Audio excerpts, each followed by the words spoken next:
Good day guys! Ngayon po ay gagawa po tayo ng video tutorial kung paano makakuha ng Certificate of Good Standing sa IIEE, Institute of Integrated Electrical Engineers of the Philippines Incorporated through online.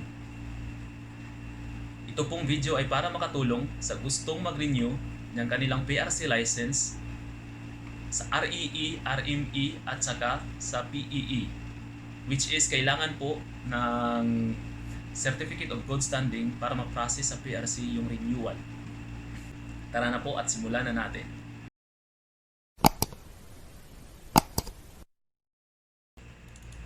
Search natin sa Google guys yung website ng IIEE.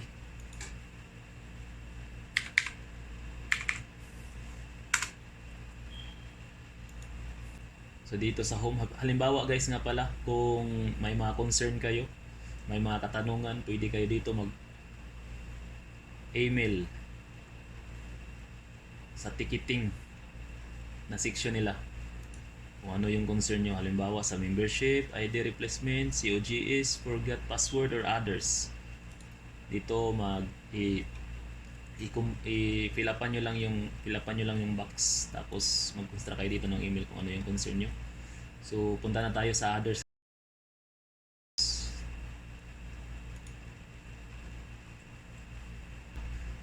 Dito sa others guys, hanapin nyo yung membership portal. Click nyo. Dito kayo maka-register or sign up as a new member. Tapos yung sa mga may existing account din, dito rin kayo maka-login.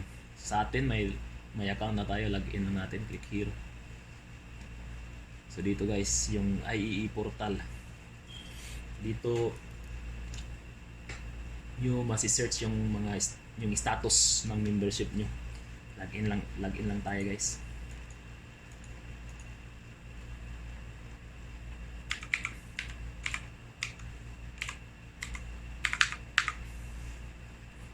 Let's go. Uy.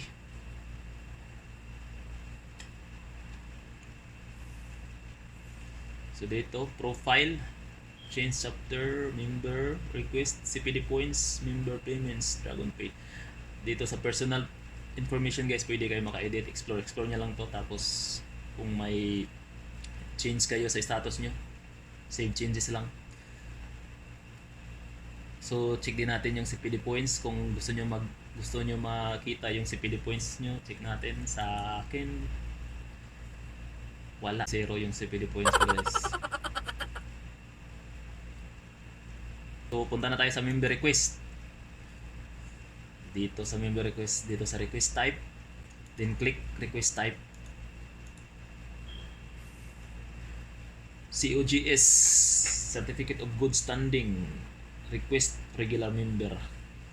So reminder lang guys, bago kayo makaka-request ng Certificate of Good Standing, kailangan updated yung membership nyo. Kailangan hindi pa kayo expire as a member of IIEE.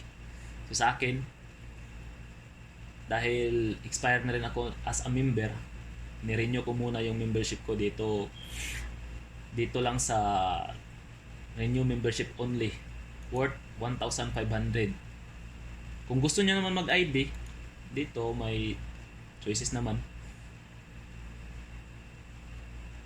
Yung universal ID nga pala ay worth 200 pesos. So halimbawa, kung ito yung ni-request nyo, 1,000 worth, 1,700 yung mababayaran nyo.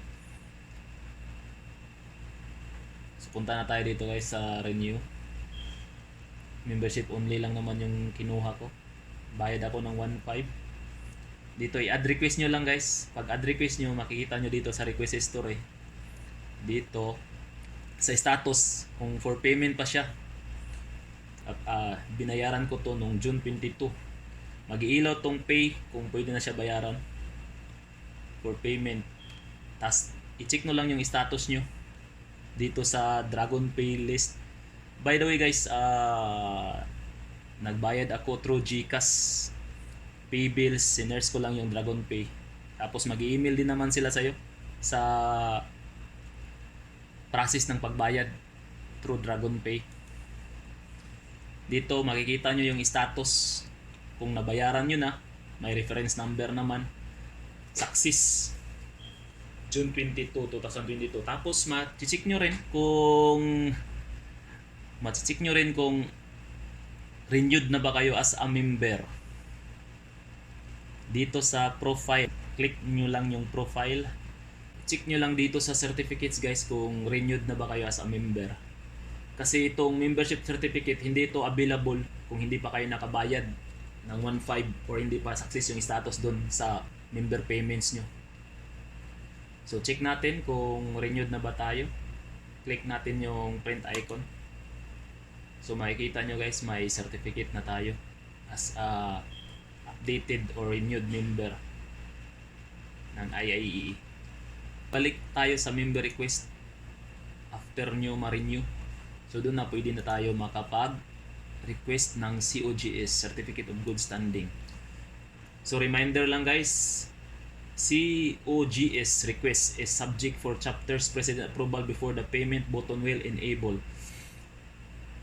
So yun nga, hindi tayo makakabayad, hindi natin ma-process yung payment natin kung hindi pa na-approve ni chapter president kung saan man kayong chapter na registered.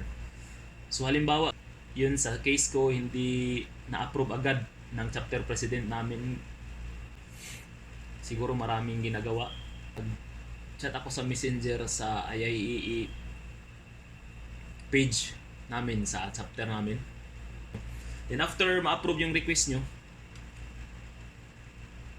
mag-iilaw na tong for payment. Tapos mag-email din naman yung IIEE National Office kung ma-approve na. Dito, good day, please be informed that your COGS is already approved and ready for payment. And after that, bayad na naman tayo sa Dragon Pay. Check natin yung status dito. After nyo mabayaran, success July 8, 2022.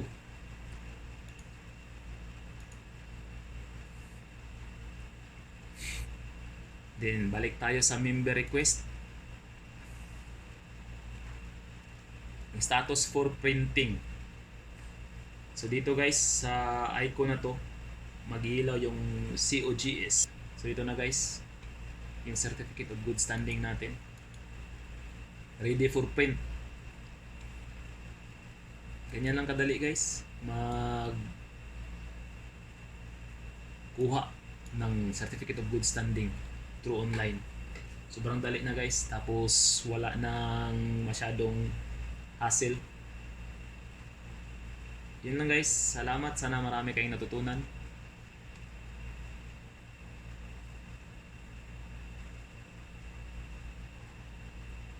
Share and subscribe na lang guys, salamat.